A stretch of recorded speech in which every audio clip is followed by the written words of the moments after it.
Today we're going to be going over some more forgotten vehicles in GTA 5. And first off, we're going to be starting with the Hijack Chameleon. Now back in the day, this car was very popular, especially if you did not purchase the collector's edition of GTA 5 on PS3 or Xbox 360, which means you could not get this car. But then PS4 came out and we were able to purchase it for about $100,000, and back then it was honestly pretty great.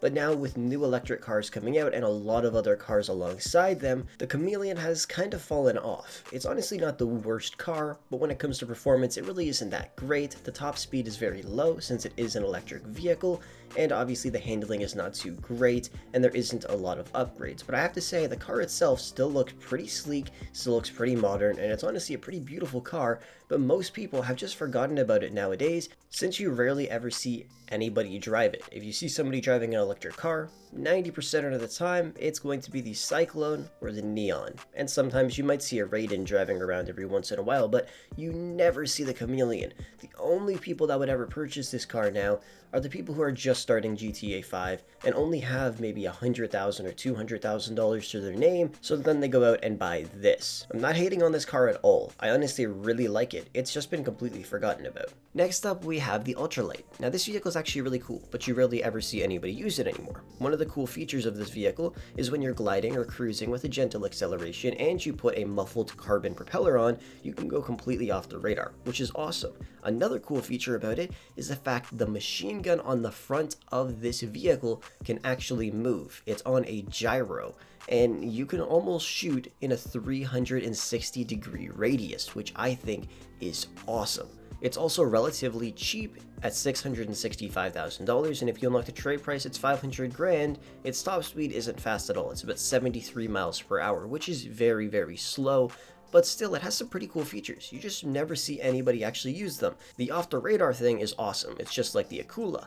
But then you take a look at that machine gun. Yeah, it's awesome that we have almost a 360-degree radius that we could shoot around, but it's still just a machine gun. We don't have homing missiles on this thing, which is what we really need on a plane or something like this. Then I think a lot more people would have actually used it, but nowadays it's just forgotten about. You don't really see too many people use this thing anymore, even though it has some pretty cool features and it's relatively cheap.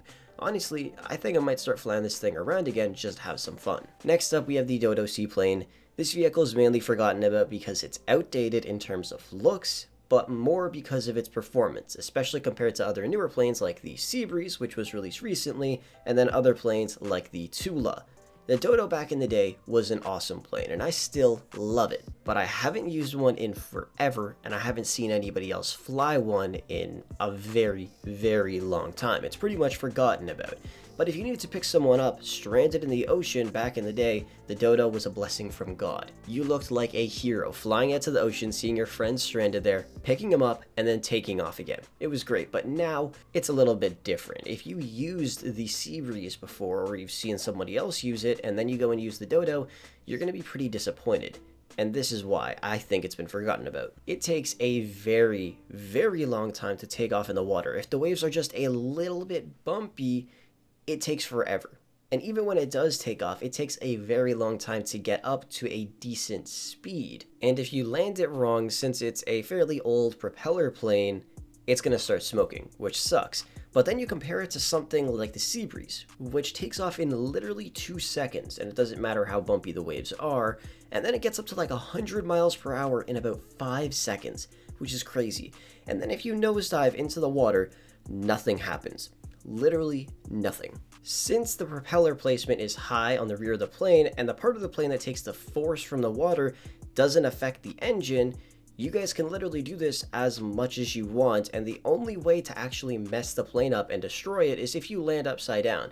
And even if you do that, it'll still go for about 5 seconds and then the engine will shut off. But if you were to try to do something like this with a Dodo, and going also at about 130 miles per hour, it's going to start smoking instantly, and then the flaps are also going to fall off, and you're not going to be able to turn at all. And then if you decide to do it a second time, honestly, the plane's going to end up breaking down within about 10 seconds. So you guys can see why it's been somewhat forgotten about now, because it's honestly just not the best vehicle anymore. Back in the day, it was amazing, but nowadays, it's just not up to par with other things that we have in the game. Here's a couple other vehicles that people have forgotten about, or people may not even know they exist because they were never in GTA Online. like for example the dock handler, which can actually pick up crates, which I think is pretty awesome. But this thing isn't in GTA Online. There's a ton of awesome vehicles in the game, but we just don't get access to them in the online version of GTA, which I'm not really too sure why that is, because they're honestly pretty awesome. Even if they just spawned at the docks, I think that would be pretty cool.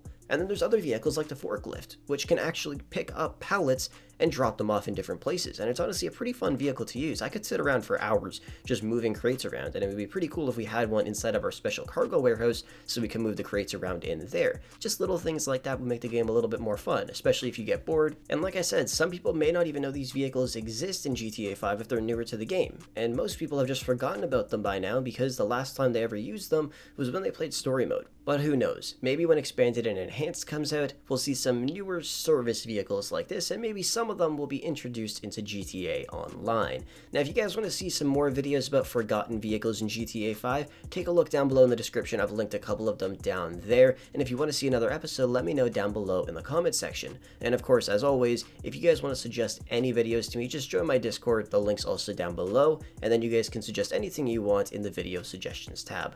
Anyways, thank you so much for watching the video. I hope you enjoyed, and I'll catch you guys in the next one.